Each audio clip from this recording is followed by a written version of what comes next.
What's going on, everybody? It's your boy Zoe. No Days Off DFS here, bringing you guys some prop plays on today's Spooktober. I guess the start of Spooktober, whatever the heck this shit's called. But we got a lot of sports going on after having a down day yesterday. Wasn't really nothing going on. I only played one play yesterday, and of course, unfortunately, it did not smack like I thought it would. But nonetheless, last play I gave out over here on the Pat for you guys on Taco Tuesday when we had some discounts. It smacked Wnba. She got those rebounds. Nella, he went ahead and went over. As you can see, my full list that I have for that day. Again, I'm focusing on the quality over the quantity of plays and stuff that I've been putting out. If you don't like playing this kind of props and stuff like that, if you're focused on Prizepicks, this is why I put out a lot of the goblins and stuff now, because that's where the value kind of is whenever it comes down to certain plays and stuff like that. So definitely, if you guys look for that stuff, I got you over here. As always, if you guys want to support the channel, make sure you guys hit that subscribe button so you don't miss any content I am dropping over here on the channel. And drop a like on this video if this video or any of my other videos help you guys win some money. Now, like I've been saying before, we've been doing pretty good in regards to our NFL plays and stuff like that. Dropping them over here on the Pat, but then also on the YouTube videos. We've been doing pretty decent, pretty well. Hopefully we can keep that rolling. By the time this video goes up, the Spooktober stuff will already be off the board.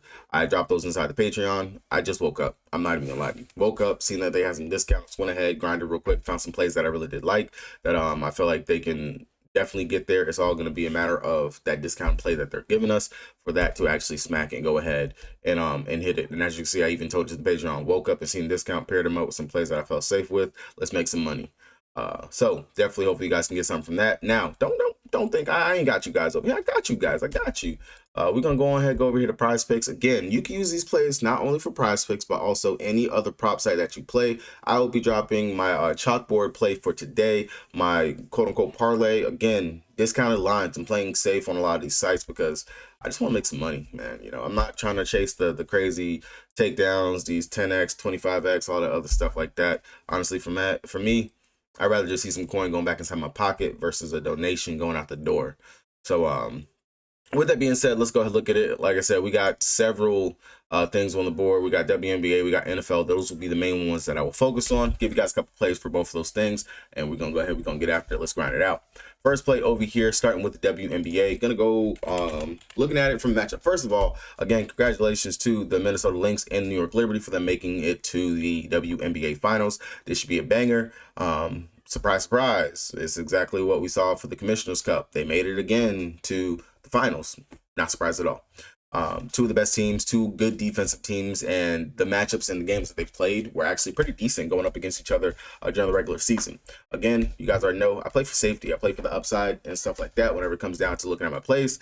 And first play, and it was already a taco or a discount play that I paired up with one of the discounts that they had. Serena Ionescu for her 11.5 points. Most of the points and everything that's going to come in this game, I strongly feel like it, looking at the history and looking at the matchups or how they played, is going to come between Serena Ionescu and Brianna Stewart. That outside shot, of course, because we already know that Minnesota, they're pretty good inside the paint. They play very well. They will match up with you man-to-man. New York, they'll run more of a zone type look going up against them.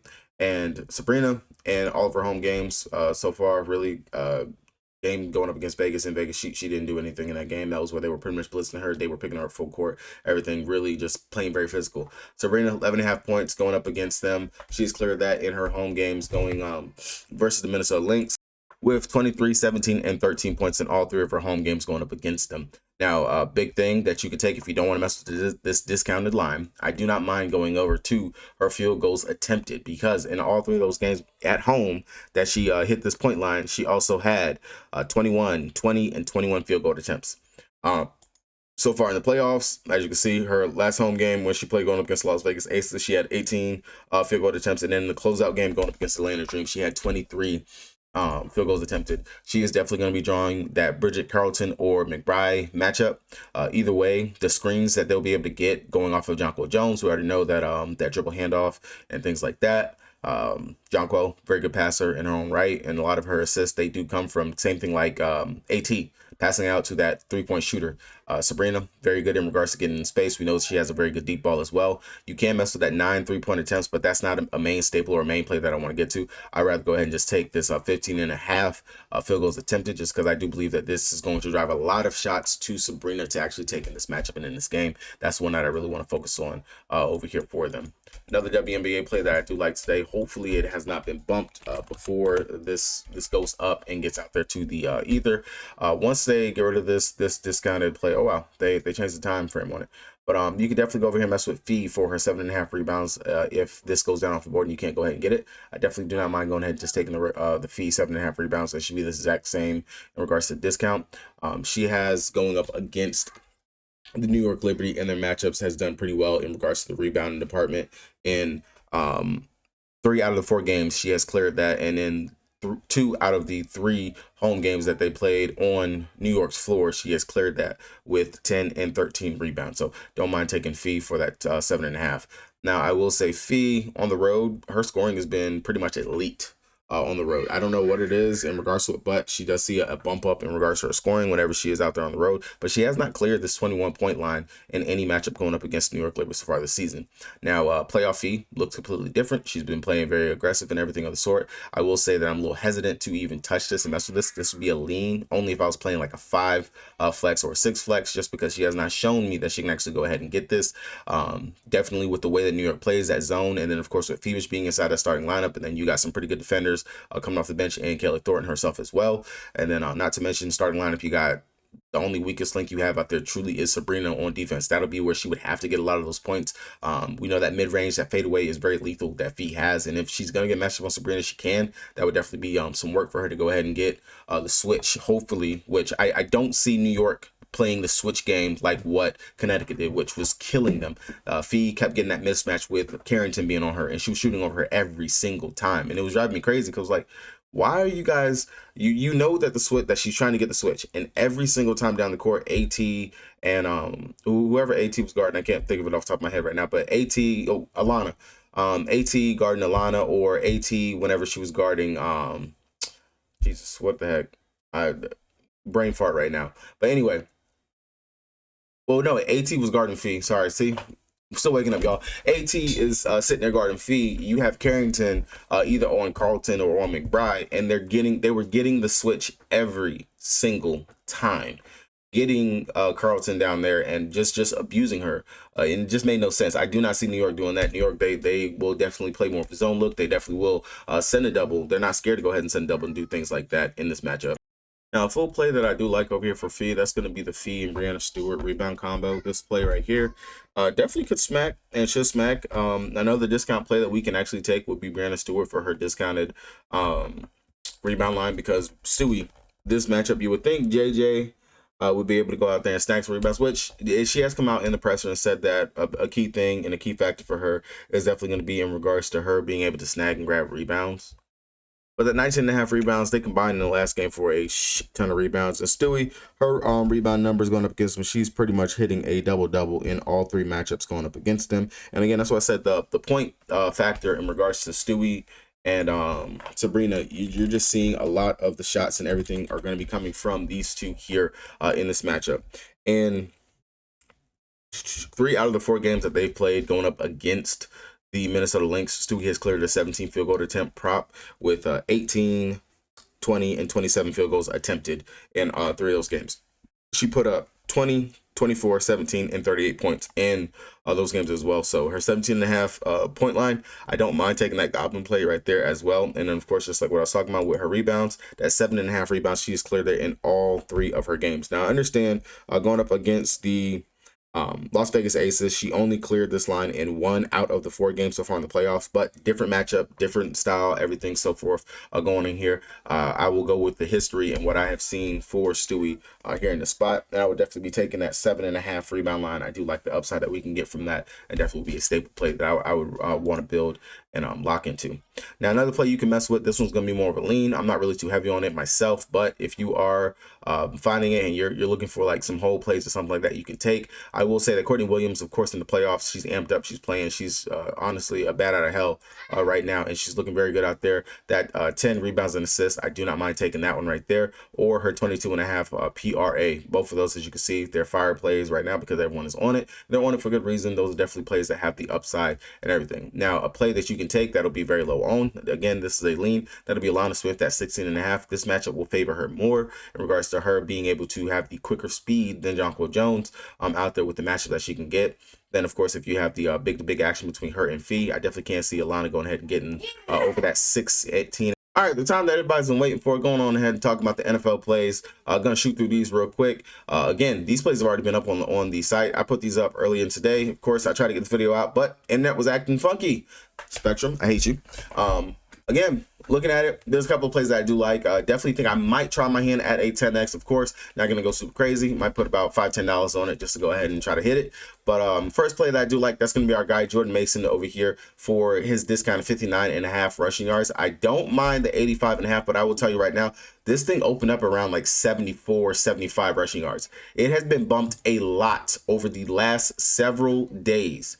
Since it's been up on the board, it has been bumped up continuously on Prizepicks and continuously on the book. So that is telling you right now in regards to the upside that this play should have here for us to be able to go ahead and smack on the over for it. Now, Jordan Mason, he's taken over pretty much as the bell cow back over here for them. Of course, with Christian McCaffrey being down and out. Down and out right now on the season. Of course, he's on IR. Hopefully, CMC, he'll be back before we know it. Outside of that, Jordan Mason, he's pretty much crushed. Granted, of course, I kind of sucks trying to have to use this 85.5 line, but he's crushed so far on the season. Only game he did not go over the 85 that they have up here projected is going against the Rams in the LA game. That's why I really do like that 59.5, because again, San Fran, they run a shit ton. Not necessarily looking to pass heavy. They are favored in this game, 3.5-point favorite. So, of course, that means that they should be definitely trying to grind the clock. They do have the better running back and the better O-line. They're not dealing with too many injuries over there on their side of the ball versus where the Seahawks definitely deal with a plethora of injuries over there for them on that defensive front that they have out there. Definitely should be a ton of holes and gaps out there that Mason will be able to run through. Definitely, if you're playing over there on the books, you go ahead and take it for 100 yards. I don't mind or hate that. They did have it up here at one point in time over here on Prizepicks where you could bet them up to 100 or 99.5. It's not there anymore. If you do want to mess with the regular line, I do like it. It definitely has upside, could smack for sure. But again, the safety and the value that I do like, that 59.5 would be the one that I would be taking over here for that play. Outside of that, give you guys a under that I actually do like. So in the games that they have won so far on the season, it's been bumped down. I put this one up on the Patreon as well. Brock Purdy under, it was at 31.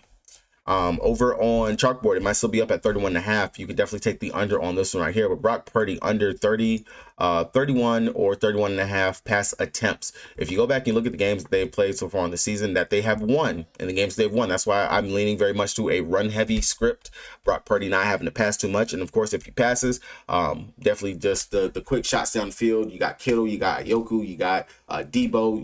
You got your guys back out there in order to make some of these plays. And then, of course, Mason with some of the dump offs and things that he can get as well. The upside is there for the 49ers to be able to run clock and control the time possession. Brock Purdy not having to do too much in that regards with it, and the upside that he should be able to have. But in the games that San Fran has won so far this season, going up against the Jets, he had 29 pass attempts. Going up against New England, he had 27 pass attempts. If they're expected to be leading and leading in this game, definitely, of course, to win, I'm not going to see Brock Purdy going out there throwing over that. Again, 31 was what I would prefer it at. You definitely can't take that 30.5. That's going to be more of a lean. But I really did like the upside for that 30 right there.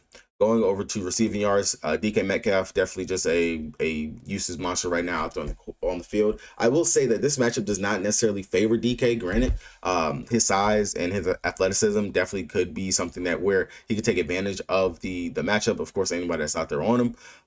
I don't mind taking that 39.5. He has cleared that. He definitely could try to go for his record again of another 100 yards in this game, but at 39.5, that's very safe right there. We know that he is one of the primary targets out there for Geno Smith. I do like the upside for that, but I will say the middle of the field, that is where we want to attack San Fran. That is where they are the weakest at. They are very good in regards to the cover 2 scheme that they do run out here on the field, and that's going to be Tyler Lockett playing out of the slot, going right there. That 46.5, this was at 45.5. Of course, it has now been bumped, but I do like the upside for Tyler Lockett at the 46.5. This seems like a Tyler Lockett type game to me. Personally, I really do like the upside for him here. And then, of course, that 24.5, as you can see, easy day. He has cleared that in 4 out of the 5 games they've so far played on the season. I do like the upside for him. Again, the matchup dictates more towards Tyler Lockett, and for Jackson Smith, Najee, however you say his name, both those guys playing out the slot, that's where we're going to want to attack the 49ers. Now, of course, you know, DFS darling for me is going to be Jauan Jennings for the deep balls that he goes out here and he catches. I do like going ahead and taking a chance on his 30.5 receiving yards because we know he can get that in 1 reception. Again, this would be a play that I would only take if I am locking in a 6 or a 5 flex. And then, of course, his longest reception, because, again, a lot of his yards that he gets whenever he does get the ball is a deep shot down the field in regards to like 20, 30 yards down the field. So that 17.5 longest reception, I honestly would not be surprised if he goes ahead and he smacks that inside this game. That would be crazy. So if you're betting on that 30.5, I definitely would take a look at that 17.5 longest reception, just because Jauan, he's one of the better deep ball threats out here on the field when it comes down to it. Last play I'm going to give you guys, that's going to be my boy George Kittle, if I can find him up here, which I actually do not see him up here. All right, well, George Kittle, if they do add him back up here, let me check out something. He was up here at 4 receptions. Yep, they took the 4 receptions off. But if they had George Kittle 4 receptions or 3.5 receptions, I do like that. I want to say he was either 4 for 5 or 3 for 5 in his last 5, but the upside for him here in this matchup is definitely there. He's averaging roughly right at 4 receptions going up against the Seahawks in the last couple of years. Upside is definitely there. Of course, we do know, again, another team you can attack in the middle of the field, George Kittle. I know he's used very much as a blocking tight end, but he definitely does have the hands to go ahead and be able to catch, one of the better tight ends in the league. And I definitely do like the upside that he has right here in this matchup. All right, guys, it's going to be it for me. Went a little bit longer than what I wanted. Was trying to really shoot for 10 minutes. That seems to be the attention span of a lot of people that watch this video. Again, as always, make sure you guys hit that subscribe button so you don't miss any other content. If you are looking for my full list of plays, not only my stuff, but BK, everyone else over here at the No Days Off family, check the link down in the description below for the Patreon. Only $5. I'm telling you, you will make your money back, especially if you're playing with how I'm telling you guys to play. The upside is there, and you will make that bread and money. Good luck, everybody. Peace.